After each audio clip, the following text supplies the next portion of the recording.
Bueno, recién lo veíamos, el gobierno valoró este informe de Human Rights Watch que denunció estas graves violaciones a los derechos humanos por parte de Carabineros. La institución propuso corregir los protocolos y además el gobierno le dio un plazo de una semana a Carabineros para que tome medidas y también establezca sanciones. Queremos profundizar en este tema. Nos acompaña Imay Ortiz, quien es jefa de la Unidad de Derechos Humanos de la Fiscalía Nacional. Imay, muchas gracias por acompañarnos acá esta tarde. Gracias a ustedes.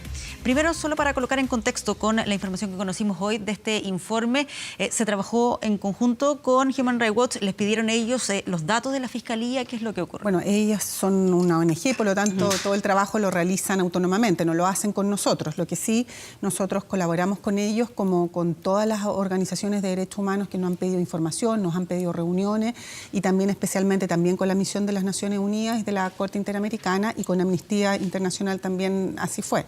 El fiscal nacional y esta unidad, la unidad que yo dirijo, se juntó con el señor Vivanco, entregamos toda la información disponible y en el tiempo en que él estuvo en Chile también estuvimos actualizando la información. Y de acuerdo a los elementos que entregó hoy día José Miguel Vivanco, sobre todo, miembros de la policía que cometieron graves violaciones a los derechos humanos, conductas que se han ido reiterando. No habla de temas generalizados, como sí hablaba el informe de Amnistía. ¿Ustedes coinciden con muchos de los elementos, por lo menos, que entregó hoy día Human Rights Watch? O sea, yo creo que más que nosotros coincidimos, bueno, el informe lo entregó hoy día, por lo tanto, en detalle, yo he estado trabajando todo el día. El trabajo que hemos realizado juntos, él necesita hacer un informe final.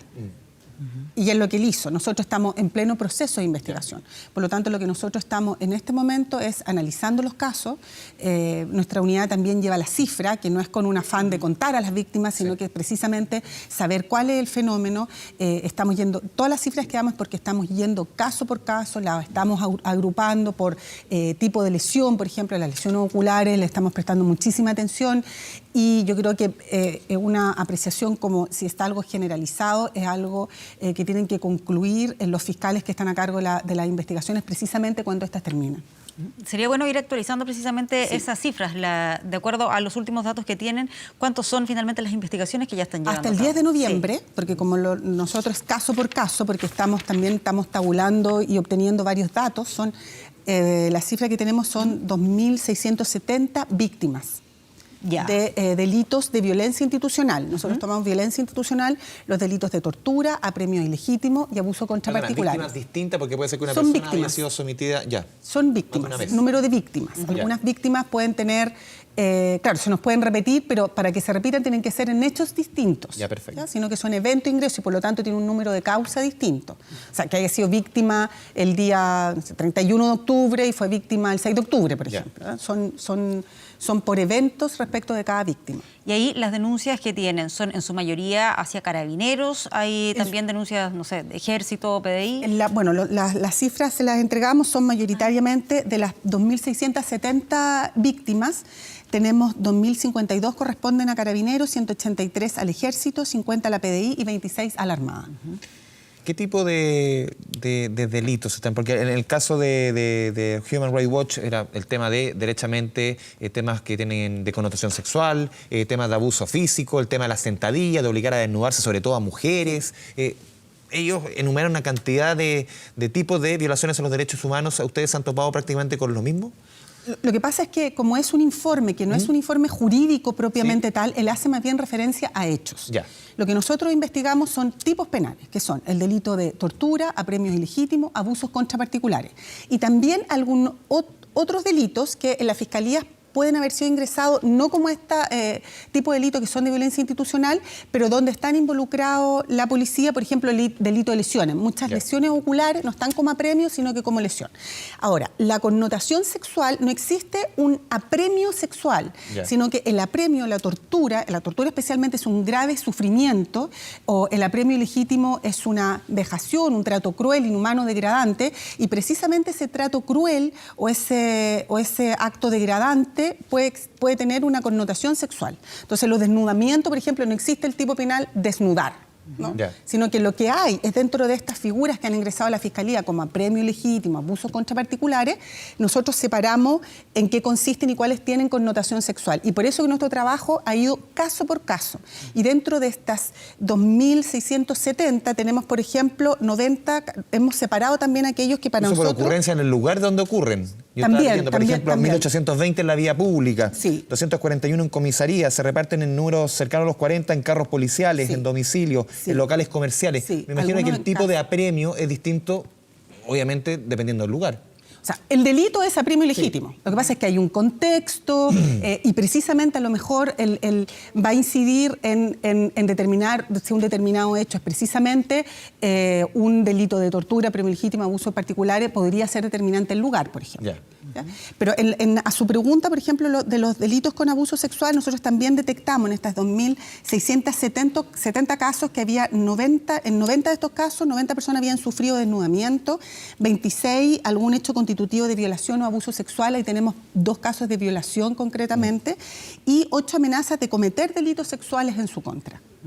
Por ejemplo, pero que en los informes de derechos humanos más bien se hacen relaciones a hechos. Entonces nosotros, esos hechos tienen que constituir algún elemento de un tipo penal. Entonces en nuestro caso es un poco distinto como lo estamos calificando y por eso, pero en la medida en que abrimos el hecho delictual, podemos ir también haciendo una tipología más bien en cuanto a hechos. O sea, no existe la lesión ocular, por ejemplo, sino que existe el delito de lesiones. Si hay una pérdida de la vista, es una lesión gravísima, pero aparece así tipificado. Por lo tanto, nosotros vamos al hecho y vamos separando y, por ejemplo, dentro de las lesiones, si tiene ahí la cifra, son 720 de estos delitos, de las lesiones, son por armas de fuego. Nosotros consideramos como 720 de los 2.670. Sí, son lesiones por arma de fuego. Nosotros contamos acá las lesiones por balines como lesiones causadas por arma de fuego.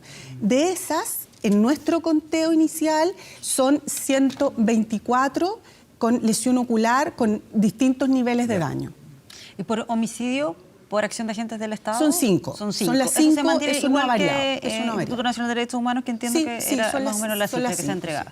Sí. Se mantiene igual. Ahora, ¿de qué manera está también enfrentando la Fiscalía en general el hecho de que se produzca una mayor cantidad de denuncias en este periodo y además con estas particularidades que usted está señalando? Bueno, concretamente en materia de derechos humanos, la complejidad que se produce es que este vínculo, o sea, la mayoría de las personas cuando sufren un delito denuncian en la policía. Sin embargo, este vínculo se rompe en este tipo de delitos y por lo tanto lo primero fue crear canales para poder conocer estas denuncias y eso se hizo desde el primer día casi. Y por ejemplo, una de las estrategias que se buscó, en muchas de estas denuncias se hacían en los controles de detención, es decir, las personas eran imputadas de algún tipo de delito y ahí en la audiencia se realizaba una denuncia. Esto pasaba antes. Perdón, ahí mismo iban funcionarios de la Unidad de Derechos Humanos, justamente conversaban con estas personas y ahí iban recabando antecedentes, las personas que estaban siendo pasadas a control de detención. ¿Ahí se hacía el cruce un poco? No, o sea, lo que pasa es que... Para entender un poco la figura, cómo se recababa la información. Le cuento, la Unidad de Derechos Humanos somos 10, no vamos. Pero lo que se hizo fue que se envió nos coordinamos con el Fiscal Nacional, con el Defensor Nacional y nosotros elaboramos una ficha de denuncia, donde tenía lo que tenía que tener la denuncia y bajó a todos los defensores para que ellos la pudieran tomar y presentar rápidamente a la Fiscalía y también a los fiscales, para que el fiscal que estaba tomando la audiencia pudiera llenar esta ficha. Y también lo que se hizo, bueno, esa fue una estrategia. La otra estrategia que todavía está vigente es que un equipo que está liderado por la División de Atención a Víctimas y Testigos, varios de esos son voluntarios, donde hay fiscales y funcionarios de la Fiscalía, están yendo todavía a los centros de salud a tomar las denuncias. Esa fue otra estrategia. En alguna fiscalía, bueno, constituirse también en los centros de detención, en las comisarías y ahí tomar, porque la idea también es coordinarse con el Instituto de Derechos Humanos y otras organizaciones, digamos, para donde está el Instituto de Derechos Humanos, tratar de cubrir los lugares en que no está. Y creo que ha sido efectiva, porque, por ejemplo, se han abierto ya más de 100 denuncias a través de ir a los centros de salud a tomar denuncias. Otras tantas, que también tenemos el dato de cuáles son, 872 casos han sido conocidos a través de las audiencias de control de detención y 1.504 de estos casos directamente en la Fiscalía. Pero son las estrategias para poder restablecer ese vínculo con las víctimas. Ahora, también hemos tenido que trabajar en criterios de actuación, que el fiscal nacional los envió desde el primer momento específicamente respecto de estos delitos. Que si bien ya había criterios de actuación desde enero del año 2019, esos tuvieron que actualizarse. Estamos a partir del conocimiento de estos casos, porque la idea no es que nosotros queramos contar las víctimas, no es una ¿Qué tipo de criterios de actuación? ¿Qué significa eso y cómo se actualiza? Por ejemplo, ¿cómo incide esto en el trabajo de ustedes? ¿Cuál es un criterio de actuación? Todas las muertes, no solo los 5 muertos por agentes del Estado, sino que todas las muertes en este contexto, se realiza un tipo especial de autopsia, que es un protocolo especial, que es el protocolo de Minnesota.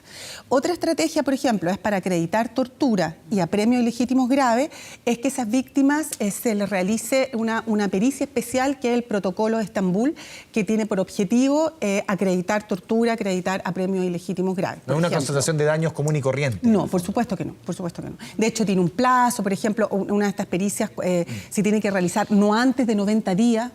Por ejemplo, otras pericias tienen que hacerse de inmediato. Esta precisamente requiere un tiempo porque se requiere acreditar también los efectos que ha causado en la persona las situaciones de tortura.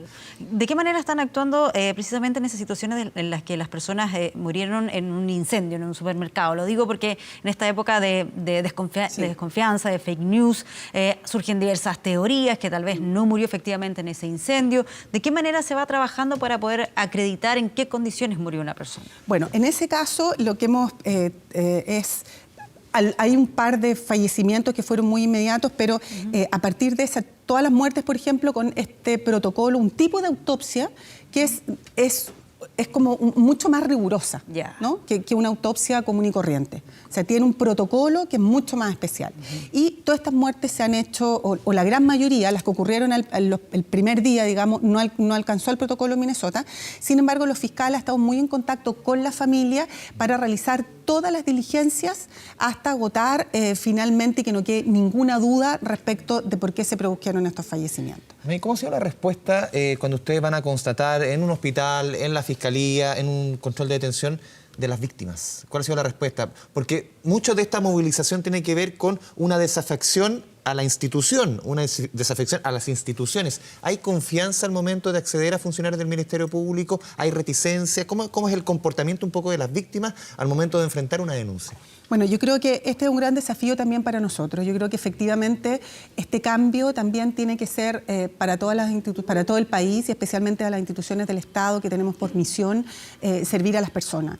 Y yo creo que a lo mejor vamos a sacar de métodos, de procesos de trabajo que estamos teniendo ahora con la emergencia, a lo mejor van a servir de modelo para mejorar nuevos también protocolos, por ejemplo. Nuevos protocolos de acercamiento, cómo llegamos a las personas más vulnerables, cómo podemos llegar o acercarnos a las personas, por ejemplo, de la tercera edad, que a lo mejor no la vamos a poder citar en el mismo horario que citamos a una persona que no tiene esa edad. En fin, creo que también esto puede ser un proceso de aprendizaje distinto de cómo nos acercamos. Ahora, también hacer un llamado para que confíen. También nos ha pasado, por ejemplo, que muchas denuncias que han llegado desde los servicios de salud, que a lo mejor los doctores, están preocupados de atender de salud y puede que no esté en el relato, no es preciso, que hemos llamado, ha habido un primer acercamiento, pero por ejemplo no van luego a la fiscalía a prestar declaración o tienen temor o una serie de motivos por los que no quieren perseverar con la denuncia. Bueno, ahí tenemos un desafío de cómo logramos esa adherencia de esas víctimas al proceso penal, porque también va a ser la única manera de que efectivamente a lo mejor en un futuro también esas víctimas puedan ser reparadas. Y yo creo que es importante documentar todo lo que está sucediendo. Para efectos penales, a lo mejor de sanción, pero también para reparación. Entonces también es una invitación.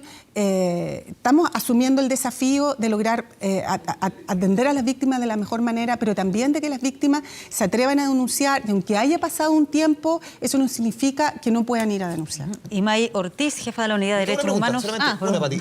Solamente tenía una duda. A ver, obviamente aquí hay un trabajo que es muy especial porque ustedes trabajan de alguna forma con carabineros. Aquí la relación con carabineros muchas veces es distinta. Los acusados son carabineros. Sí.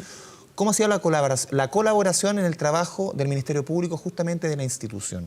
¿Ha sido transparente? ¿Ha sido lo suficientemente rigurosa en el trabajo con ustedes? Ahora, todas las investigaciones están abiertas, por lo tanto también es un desafío y es más bien una esperanza de que efectivamente sea lo más transparente y toda la información que se ha... ¿Han tenido problemas? Hasta el momento, así que yo haya reportado que no hayan reportado que se haya solicitado alguna información y que Carabineros no la haya enviado, no. pero hay una serie de información que está pendiente de envío, por ejemplo. Pero ahí está, bueno, para esto es muy útil tener 2 policías. Entonces, la Brigada de Derechos Humanos, por ejemplo, la Policía de Investigaciones, está teniendo un rol bien importante. Y también hay muchas diligencias que antes se delegaban en la policía y que ahora los fiscales las están asumiendo directamente, como por ejemplo todas las declaraciones de las víctimas, para dar algún ejemplo. Ahora sí. Maya Ortiz, jefa de la Unidad de Derechos Humanos de la Fiscalía Nacional, muchas gracias por venir acá esta tarde y conversar con nosotros sobre esta labor que ustedes están realizando. Muchas gracias Muy por buenas tardes. invitarnos.